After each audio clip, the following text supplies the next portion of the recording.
Di episode sebelumnya telah berakhir dengan Mas yang mengikuti ujian Psioner Suci tahap akhir. Sementara ketika melihat Mas dikeroyok oleh 6 kandidat dari Walkis, tanpa terduga, tiba-tiba saja Margaret, Abel, dan Abyss juga muncul di sana untuk memberikan bantuan mereka kepada Mas. Nah, kira-kira akan seperti apa kelanjutannya? Tonton terus video ini sampai selesai. Kakatte koi, gomi yaro. Cerita berlanjut dengan Abel mengatakan kepada murid Walkis bahwa mereka bertiga yaitu Margaret, Abyss, dan dirinya sendiri akan bergabung di pihak Eston. Mengingat mereka bertiga tidak punya kualifikasi untuk menjadi Psioner. Jadi kehadiran mereka di sini hanya untuk mendukung kelompok Mas dan mewakili sekolah mereka. Karena jika tidak seperti itu, tentu saja ujian kali ini sangatlah tidak adil. Mendengar hal itu awalnya Domina dan Levis hanya tampak tersenyum tanpa ingin menanggapi ucapan Abel barusan. Tapi karena di lain sisi ada murid sombong bernama Galuf yang bertanya kepada Abel dan yang lainnya siapa kalian ini. Sontak hal itu pun telah mengejutkan Domina dan membuat tatapannya langsung berubah jadi tampak serius lagi. Margaret kemudian menjawab pertanyaan dari Galuf barusan dengan mengatakan kalau mereka itu adalah keluarga Mas Bander.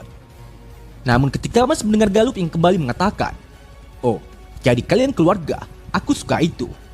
Di lain sisi Mas pun juga langsung menanggapi ucapan Galuf dengan memberitahunya bahwa mereka itu memang saling kenal, tapi bukan keluarga. Hingga setelah Galuf mengetahui kalau Margaret itu adalah teman Mas, maka Galuf pun berencana akan membuat Margaret yang mati duluan. Di sini kita pun dapat melihat Galuf yang langsung maju ke depan untuk menyerang Margaret dengan menggunakan kekuatan sihir cairan asap, sembari berkata apakah kalian sudah siap cecungu. Melihat hal itu sontak para penonton jadi sangat terkejut, dan Domina juga menyuruh Galuf untuk menahan aksinya. Namun karena itu sudah terlambat dan Margaret juga sudah bersiap untuk melancarkan serangannya kepada Galuf. Secara mengejutkan, tiba-tiba saja tubuh Galuf sudah terluka begitu saja, tepat sebelum serangannya mencapai Margaret. Margaret kemudian dengan bangganya mengatakan inilah kekuatan dari keluarga. Tapi di lain sisi, lagi-lagi Mas pun juga langsung membantahnya kalau mereka itu bukanlah keluarga.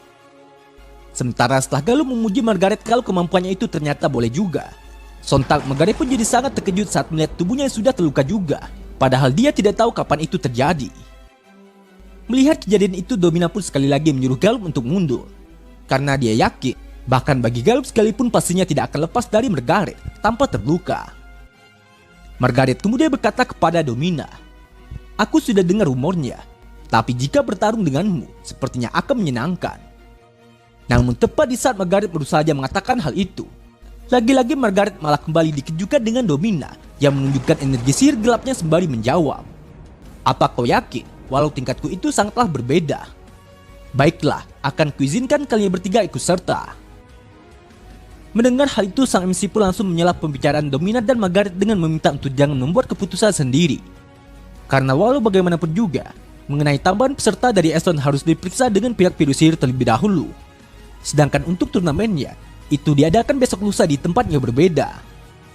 Kemudian setelah berakhirnya upacara pembukaan dari ujian Psioner Suci tahap akhir, di sini kita pun dapat melihat Mas yang menghampiri Abel untuk menanyakan kenapa Abel mau membantunya, padahal dulu mereka saling bertaruh. Hingga setelah Mas mendengar Abel yang menjawab itu karena untuk membayar hutangnya kepada yang lain. Dengan polosnya Mas pun kemudian kembali bertanya kepada Abel dengan mengatakan, "Membayar? Memangnya aku pernah pinjamin kau uang?" Ya meskipun saat itu Abel tidak mau lagi menjawab pertanyaan Mas tersebut. Pada akhirnya Mas pun jadi paham setelah Abyss menjelaskan kepadanya kalau yang dimaksud oleh Abel itu lebih penting dari uang. Singkat cerita, setelah hari itu berakhir, di malam harinya di ruang asrama Adler kita pun dapat melihat ada Mas Lane dan Dot yang bermain kartu All Might bersama Abel dan Abyss. Abel menganggap permainan kartu ini sempurna untuk membentuk ikatan persahabatan sebelum sebuah pertarungan. Tapi ketika Abel menyuruh Dot untuk mengambil kartunya, dan Dot juga langsung menuruti perkataan Abel itu. Secara mengejutkan, tiba-tiba saja Dot pun malah langsung diancam oleh Abyss dengan pedangnya agar dirinya tidak membeli kartu yang membuat Abel jadi kalah. Bahkan meskipun Dot sudah mencoba mengelabui Abyss dengan pura-pura menuruti perintahnya, pada kenyataannya sampai akhir Abyss tetap saja memberikan ancamannya kepada Dot, hingga Dot pun sudah tidak punya pilihan lagi selain membeli kartu yang membuat Abel jadi menang. Dari kejadian itu sontak Dot pun jadi menganggap kalau permainan ini adalah permainan kartu yang paling curang dan kejam sepanjang masa. Hingga sampailah ketika Dot melihat Mas yang tidak bisa menahan raut wajahnya saat menyimpan kartunya. Pada akhirnya Dot pun bisa merasa lega dan aman selama dia melawan Mas. Karena hanya dengan sekali lihat saja, Dot pun langsung bisa tahu di mana Mas menyimpan kartu ultimate-nya. Namun di saat Dot baru saja ingin mengambil kartu pilihannya dari Mas. Kocaknya di sini, ternyata Mas pun malah langsung menggunakan kekuatan otot jarinya untuk menahan kartu itu agar Dot tidak bisa mengambilnya. Sementara bersama dengan terus berlangsungnya permainan itu, di lain sisi kita pun dapat melihat Abyss yang menyampaikan pendapatnya kepada mereka bahwa ujian akhir tahun ini sepertinya akan cukup menantang. Karena dari yang dia tahu, kena murid dari Walkis itu semuanya sangat kuat. Menanggapi ucapan Abyss tersebut, Abel pun langsung berbicara dengan bonekanya apakah orang itu lebih kuat dari Ibu. Lalu Mas dan Lei juga ikut menanggapinya dengan berkata, "Aku bisa menghajar mereka semua." Sementara Dot yang tidak suka kalau ada orang yang lebih kuat darinya, sontak dia pun malah jadi merasa kalau mereka itu sangat menyebalkan. Abyss mengatakan sekolah Walkis itu selalu fokus pada kekuatan dan mengasahnya dengan baik. Jadi mereka harus sangat hati-hati, terutama pada Domina dan Levis. Terlebih lagi karena Levis adalah anak dari ketua Biro Sihir dan mantan murid di Eston. Tentunya Levis ini bukanlah lawan yang bisa dianggap remeh oleh mereka. Sementara Dot yang saat itu baru tahu kalau Levis adalah anak dari ketua Biro Sihir dan merupakan mantan murid Eston. Sontak dia pun jadi sangat terkejut dan juga kebingungan kenapa Levis bisa jadi mantan murid Eston. Abyss menjelaskan hal itu terjadi karena Levis punya masalah dengan perilakunya. Dia dikeluarkan dari sekolah setelah hampir membunuh seorang guru karena debat. Padahal guru itu sendiri dulunya adalah alumni dari pasukan keamanan Biro Sihir yang kemampuannya pasti bukan kaleng-kaleng. Hal ini menandakan betapa besar kekuatan yang dimiliki oleh Levis. Bahkan saat dia masih kelas 1, Levis ini sudah dijuluki sebagai anak emas karena kekuatannya.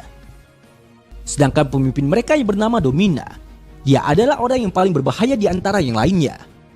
Domina tidak mungkin akan bisa meminta Levis jika bukan karena kekuatannya yang melebihi Levis. Terlebih lagi karena Akademi Walkis punya rekor kemenangan terhadap Eston, maka Abyss pun kembali memperingati kepada yang lainnya agar mereka tidak boleh lengah dalam pertempuran ini. Sementara di tempat berbeda di markas Innocent Zero saat ini, di sini kita pun dapat melihat ada Domina yang menemui Innocent Zero yang saat itu sedang menjalani proses pemulihan tubuhnya. Domina berkata, "Ayah, kau tidak perlu menunggu lama lagi sekarang. Aku akan membuat impianmu jadi kenyataan, karena itulah alasan kami terlahir. Tapi kau, Cell, kau tidak menyelesaikan apapun, jadi untuk apa kau hidup? Aku ingin pengakuan dari mereka yang lebih kuat dariku. Tapi itu tidak pernah terjadi, karena dunia ini penuh dengan sampah lemah sepertimu. Benar bukan?" Yang mana setelah Domina mengatakan hal itu, di sini Domina pun langsung saja menggunakan sihirnya untuk menyerang Selwar. Hingga di saat Domina melihat Selwar yang sudah berdarah dan berteriak kesakitan, Domina pun kemudian kembali berkata kepada Selwar, "Dan karena kau begitu lemah, akan kubunuh semua orang untukmu."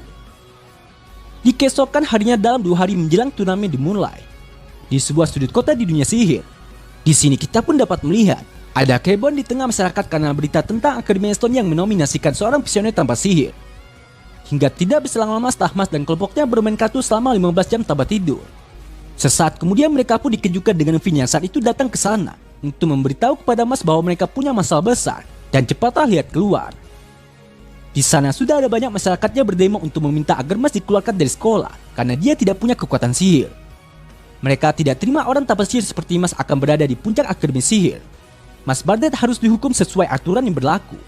Dan jika ada yang memberi seseorang dengan darah kotor kesempatan berada di festival suci Tuhan, maka itu adalah dosa besar. Melihat kejadian itu, sontak Vin pun jadi merasa kalau situasi ini benar-benar sangat gawat untuk Mas, karena pendemo itu sudah terlalu emosi. Namun siapa sangka, di tengah kemarahan yang ditujukan oleh para pendemo itu kepada Mas, di lain sisi kita pun dapat melihat ada Lemon yang dengan beraninya membela Mas dengan mengatakan, selain tidak memiliki sihir, memangnya apa yang telah dia lakukan? Apa kita harus menilai orang lain hanya berdasarkan kemampuan sihir mereka? Aku tidak setuju dengan pemikiran itu. Bahkan meskipun saat itu Lemon juga mendapat makian dari mereka yang mengatakan, memangnya kau siapa berani bicara atas namanya, dan orang luar jangan ikut campur. Dengan pedenya Lemon tetap saja membela Mas dengan mengaku bahwa dia itu bukanlah orang luar, tapi dia adalah istri Mas Bandar. Atau lebih tepatnya, sebenarnya mereka itu lebih seperti soulmate yang telah disatukan oleh benang merah takdir. Mendengar hal itu tentu saja telah membuat para pendemo jadi merasa semakin marah dan menganggap kalau Lemon itu adalah gadis yang gila. Namun di saat mereka baru saja menyuruh Lemon untuk turun melawan mereka kalau Lemon memang berani, lagi-lagi mereka pun malah kembali dikejutkan dengan Dot yang juga ikut membela Mas dengan mengaku kalau dia itu adalah manajer Mas Bandar. Yang mana sembari berlagak seperti seorang manajer sungguhan. Di sini Dot pun langsung saja mengatakan kepada mereka bahwa dia akan membacakan pernyataan yang sudah disiapkan oleh Tuan Bandar. Isi pernyataannya adalah, saya paham kecemasan yang dimiliki oleh warga penyihir akan seseorang yang kurang berpengalaman seperti saya untuk didominasikan. Oleh karena itu saya hanya punya satu pernyataan untuk disampaikan, yaitu pergilah ke neraka. Namun alih-alih menenangkan pendemo dengan pembelaannya tersebut, secara tidak langsung ucapan Dot itu malah membuat situasinya jadi semakin parah saja, karena mereka jadi merasa ditantang oleh Dot. Mereka yang menganggap kalau Dot dan Lemon adalah pendosa karena sudah melindungi seseorang tanpa sihir. Saat itu mereka pun langsung saja melemparkan batu ke arah Lemon sebagai hukuman karena berkomplot dengan Mas. Hingga di saat pas melihatnya, sontak Mas pun jadi merasa kesal dan segera ingin menghampiri mereka. Namun berhubung situasinya hanya akan jadi lebih parah jika Mas keluar. Di sini Len pun juga segera menghentikan Mas dan memintanya untuk menahan emosinya. Walaupun saat ini, Len sendiri juga merasa sangat kesal dengan perlakuan para pendemo itu. Sementara Lemon yang tidak mau menyerah untuk membela Mas meski dia sudah dilempari dengan batu. Saat itu dia pun kembali berbicara kepada para pendemo itu dengan berkata, baiklah, jika kalian mau menghukum Mas karena hal konyol seperti tidak memiliki sihir, maka kalian hukum saja aku juga. Lemparlah batu padaku dan hinalah aku agar kalian bisa puas. Karena seseorang sebaik dia tidak mungkin orang jahat, dan aku percaya dengannya. Mendengar hal itu sontak Mas pun langsung dibuat terkejut dan tidak menyangka kalau Lemon akan membelanya sampai segitunya. Tapi karena di lain sisi salah satu dari pendemo itu berpikir jika dia menangkap Mas pasti semua orang akan tahu namanya. Di sini dia pun kembali memprovokasi para pendemo lainnya dengan berkata, seorang wanita pasti akan emosional soal ini. Tapi bukan begitu dunia ini bekerja sayang. Orang tanpa sihir tak punya hak. Gadis itu juga pendosa karena merusak aturan dunia kita. Jangan beri ampun dan segera tangkap dia. Namun di saat para pendemo itu kembali melempar batu ke arah Lemon secara bersamaan, Mas yang tidak tahan melihatnya akhirnya memilih untuk keluar dan langsung menangkap semua batu itu dengan tangannya yang bergerak sangat cepat. Tapi ketika pria dengan mulut cerewet itu melihat kemunculan Mas, saat itu dia pun langsung saja menggunakan mantra Pixonwall untuk mengurung Mas di dalam kurungan besi. Pria itu kemudian dengan bangganya mengatakan kepada para pendemo lainnya bahwa dia sudah berhasil menangkap Mas. Dia yakin dengan tembok besi setebal 15 cm itu Mas pasti tidak akan bisa lepas. Namun siapa sangka, walau hanya dengan satu jarinya saja, di sini kita pun dapat melihat Mas yang mampu menembus tembok besi itu dan langsung berpintu hingga dia bisa keluar dari sana. Kemudian ketika para pendemo melihat Mas yang melemparkan kurungan besinya kepada pria itu lagi dan mengurungnya balik, pada akhirnya semuanya pun langsung dibuat terdiam dan tidak berani memprotes Mas lagi. Mas kemudian berkata, aku tahu memang sudah cukup lama seperti ini. Mungkin kalian merasa tidak bisa menerima hal yang berbeda.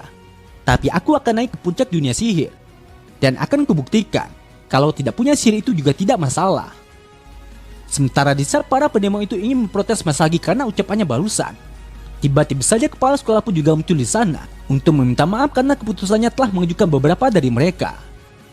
Namun berhubung ujian akhir dan pihak Pilula yang akan menentukan bagaimana mengurus Mas, maka kepala sekolah pun juga ingin meminta kesabaran dari mereka semua dan tunggulah sebentar lagi sampai ujian itu berakhir. Mendengar hal itu akhirnya para pendemo pun kembali terdiam dan mau tidak mau mereka harus menerima keputusan itu karena kepala sekolah sudah memintanya. Di samping itu setelah kepala sekolah melihat Mas memiliki teman-teman yang mau membelanya tadi, di sini dia pun juga ingin berkata kepada Mas, Mas bandel, bisa menemukan walau hanya seorang saja yang mau bicara membela dirimu itu adalah hal yang langka. Kau punya teman-teman yang baik, aku bangga dengan kalian semua. Lalu Mas pun juga langsung menanggapinya dengan mengatakan, aku sudah belajar banyak dari bersekolah di sini. Jadi itulah sebabnya aku akan menang di pertempuran terakhir ini. Mendengar hal itu kepala sekolahnya bisa menatap Mas dan berkata di dalam benaknya saja, jika Mas gagal dalam ujian ini, maka para pendukungnya pasti akan dihukum karena sudah membantunya. Jadi satu-satunya jalan bagi Mas untuk diterima adalah Mas harus memenangkan turnamen di ujian akhir ini. Nah, jadi inilah keseluruhan cerita dari video Marcel kali ini. Terima kasih buat teman-teman yang sudah nonton sampai selesai. Kira-kira akan ada keseruan apa lagi setelah ini? Tetap nantikan update video lanjutannya hanya di channel Onobe.